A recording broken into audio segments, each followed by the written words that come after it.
But the first air shows of 2021 were down under. In Australia and New Zealand, life goes on relatively normally, and that extends to the airshow industry. Our first stop for the fourth series of airshow dispatches is in Hunter Valley, just outside the city of Newcastle in New South Wales. Many of the performances came from Paul Bennett airshows, based just a few miles down the road. They brought the Sky Aces aerobatic team and piloted several of the Warbirds on show.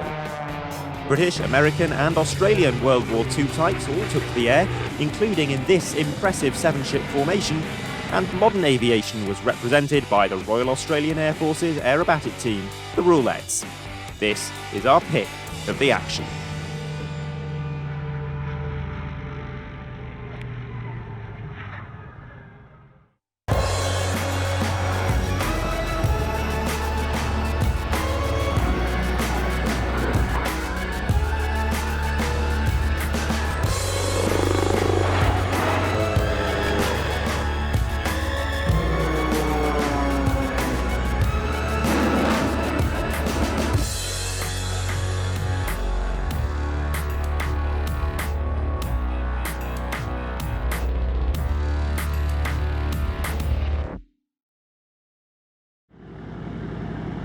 Hello and welcome to a very wet and very rainy Hunter Valley Airshow in Australia.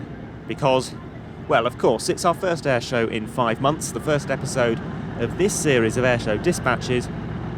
What else was the weather going to be doing? But luckily for us, the weather earlier in the week was near perfect. Blue skies, temperatures in the mid-20s. You certainly couldn't have asked for conditions much better than this on the practice day and the opening day of the show, Friday the 12th and Saturday the 13th of March respectively. So it's from those 2 days that we draw all of our footage for this episode. Nigel Woolley is back behind the camera for the first time in over a year, and we're going to get stuck in straight away with the Royal Australian Air Force's official aerobatic team, the Roulettes.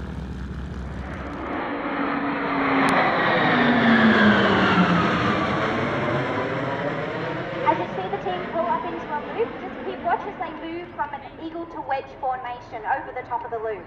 Of course, the PC-21 offers quite an improvement as compared to the PC-9. More power, more noise, more speed, but also it allows the team to have a special paint scheme. Back in the days of the PC-9, the Roulettes used standard training aircraft which were periodically rotated in and out of the aerobatic team to keep airframe hours roughly equal across the whole PC-9 fleet. That meant no special paint scheme aside from a decal of the team's logo.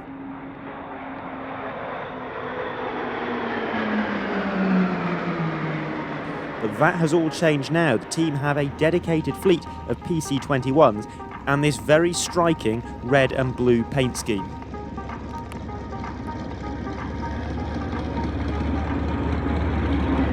Now Roulettes 5 and 6 perform the mirror pass, and there's no cheating here. It's not like the Blue Angels or the Thunderbirds where both aircraft have quite a bit of lateral separation. One really is directly above the other. So all the manoeuvres that you see flying.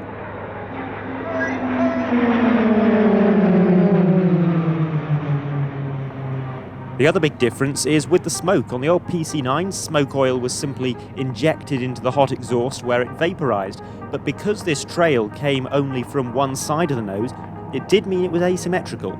Nowadays, each aircraft has a pair of underwing smoke generators mounted to the hard points. It's currently the only form of smoke system certified for use on the PC-21.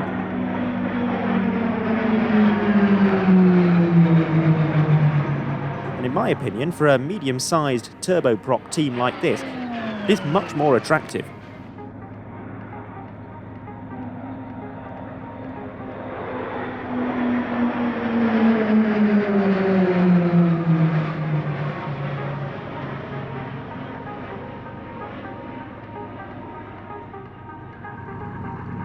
Now if you look out in front, you'll see the formation coming back towards us. This will be for the loop and Warbird, our final manoeuvre today. They're a very respected team, the Roulettes, both inside Australia and abroad, to the point that they helped supervise and train pilots from Indonesia's fledgling aerobatic team, the Jupiters, back in 2010. Now the team are performing their final manoeuvre, a loop in the very challenging Delta formation, followed by a bomb burst, and you should hear the team leader calling the manoeuvre over the radio.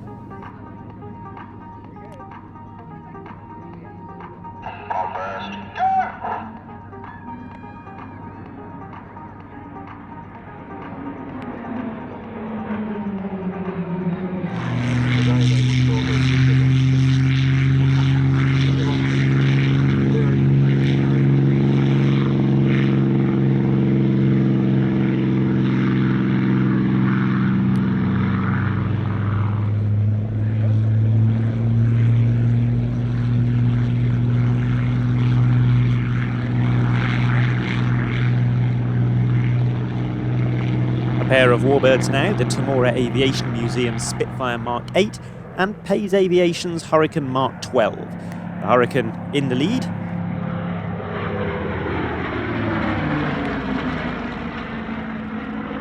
The only flying Hurricane in the Southern Hemisphere, bought the country from Canada in 2014. It was restored by Vintage Fighter Restorations and took to the air 2 years later, and in doing so it became the first Hurricane to fly in the country since the 1940s. Two marks, Mustang, E40, Hudson. All these different aircraft in aviation park. I was like, all right, we're now officially obscenely jealous of you and everything you can fly. But the big question.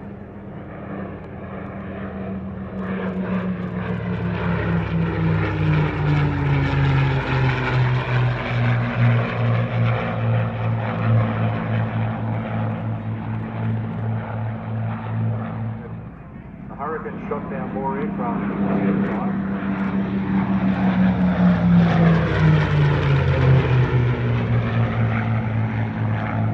But it is acknowledged that this aircraft is actually a Canadian-built aircraft. The Spitfire Mark 8 comes from the Temora Aviation Museum, entered RAAF service in 1945 before becoming an instructional airframe and later being put into storage. It was returned to flight in 1985 and came under the ownership of the Temora Aviation Museum in 2002.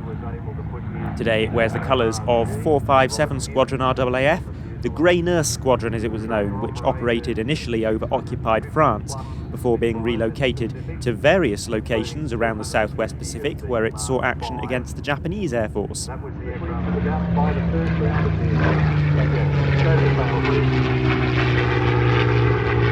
this aircraft was the first Spitfire to fly in the South, and what was in the movie is Child's Play compared to what they actually did. Yep. The heritage trainers just taking off now. The French actually operated a version of the T-28 called the Fennec. A brief look now at the Heritage Trainers Formation Team. You'll see 3 Pacific Aircraft Corporation CT-4s.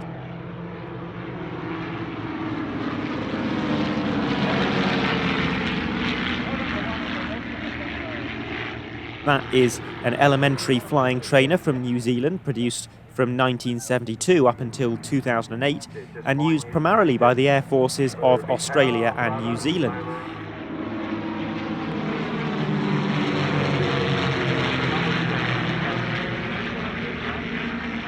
And in the lead we have the Commonwealth Aircraft Corporation Windgill, an Australian training aircraft used from 1955 until 1975. That's another Commonwealth Aircraft Corporation product. 2 more products of the Commonwealth Aircraft Corporation in this next slot, the Boomerang and the Wirraway.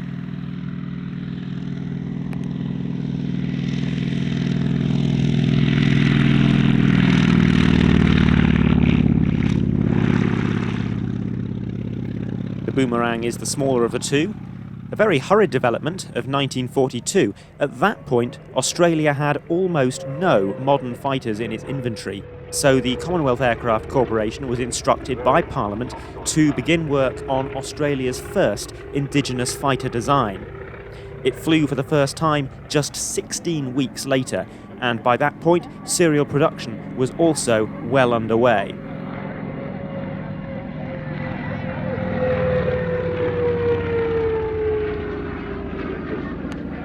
Unfortunately, though, the Boomerang did not particularly excel as a fighter. It was underpowered, particularly at altitude, and thus it was used very sparingly, often equipping Australia-based squadrons to allow the Air Force's few more advanced fighters to be deployed overseas. 1830. It is the largest.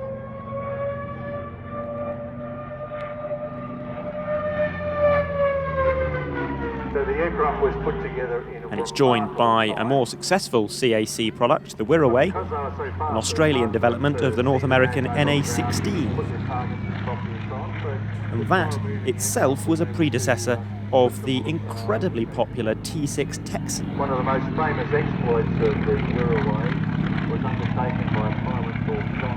And although it was designed as a trainer, the Wirraway was used as a light attack aircraft in the early 1940s. Such was the desperate state of the RAAF at the time. Well, the interesting thing is this aircraft was designed for general purpose. The vast majority of them used for...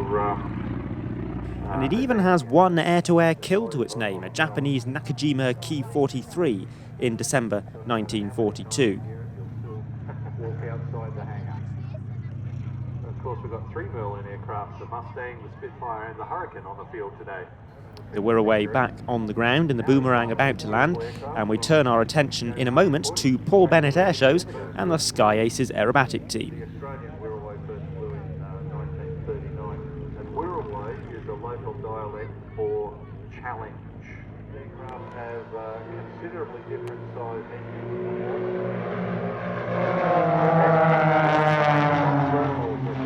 Paul Bennett's Wolf Pitts Pro is in the lead. The orange aircraft is a Wolf Pitts S111X, and the 2 red and white planes are Pitts S1SEs.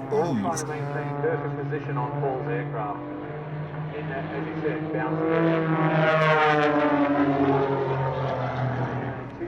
This unit have performed all over the Far East, not just Australia, but also in China and the Republic of Korea.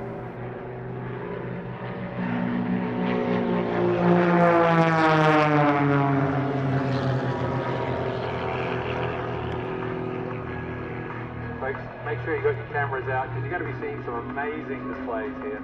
Back into a half human. Turn around.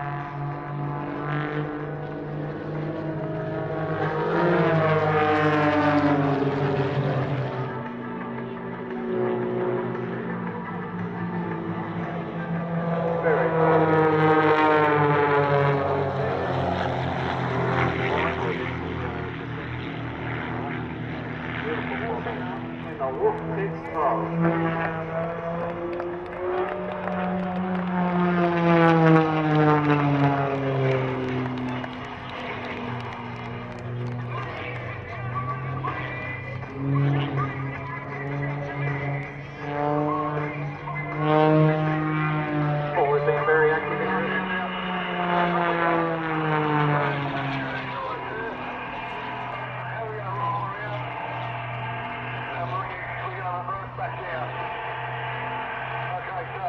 Now some solo manoeuvres from Paul Bennett himself. Here's a spectacular torque roll, using the torque of the engine to keep the aircraft rotating even while it hangs almost stationary in the air.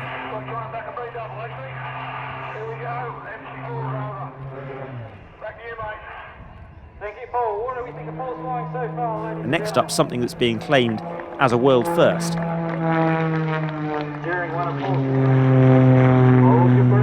As a motorbike stunt rider attempts to perform a backflip over the top of the aircraft. One final low pass to end with an explosive twist.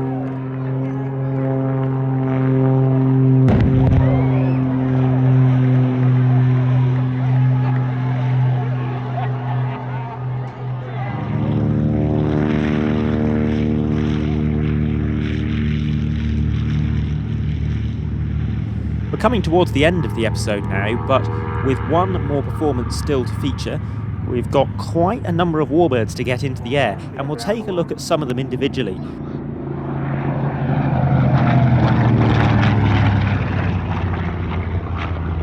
Here, for example, we see a TBM Avenger, the heaviest single-engined aircraft of the Second World War. Your ship. this particular marking, raw arrow was Bunker Hill. There's of course there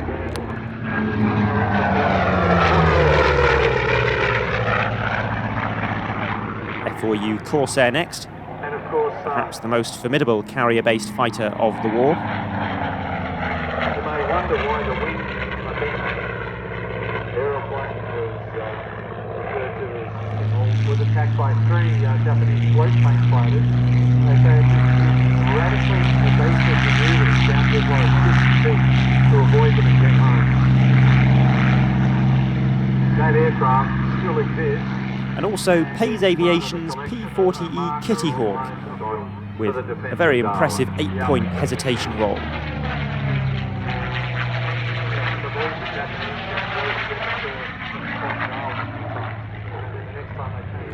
North Africa. CV being the squadron. Here's Temora Aviation Museum's Lockheed Hudson, a military version of the Super Electra airliner. It was predominantly used by Commonwealth countries. The Australians had almost 250 of them. Used primarily as a light bomber and also a troop transport aircraft with a capacity of 14.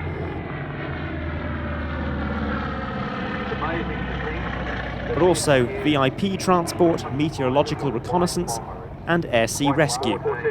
And if you look at each one, the undercarriage bays are identical right through to the Neptune, just bigger. And you mentioned how incredibly nimble they are.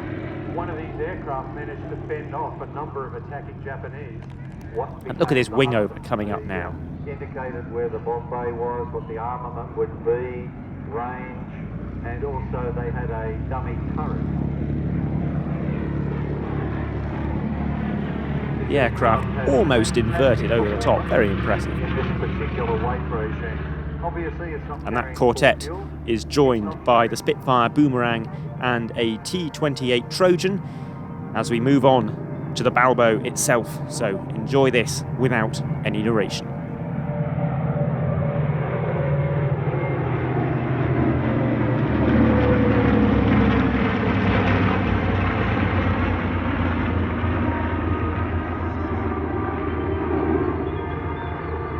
Exception of the T-28, all World War II types.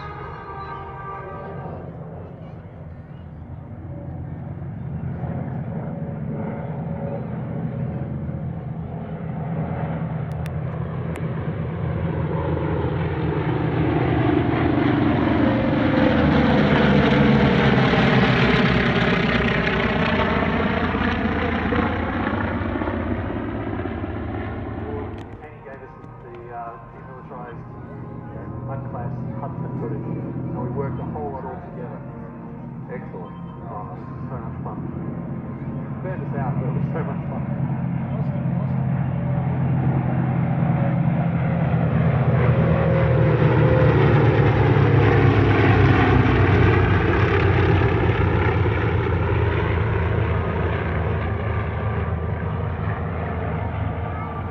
And that wonderful flypast brings us to the end of this episode of Airshow Dispatches. Next time, weather permitting, we're at Duxford's first flying day of 2021, with the theme Standing Together. But until then, as always, thank you very much for joining us. From me, Adam Landau, it's goodbye for now.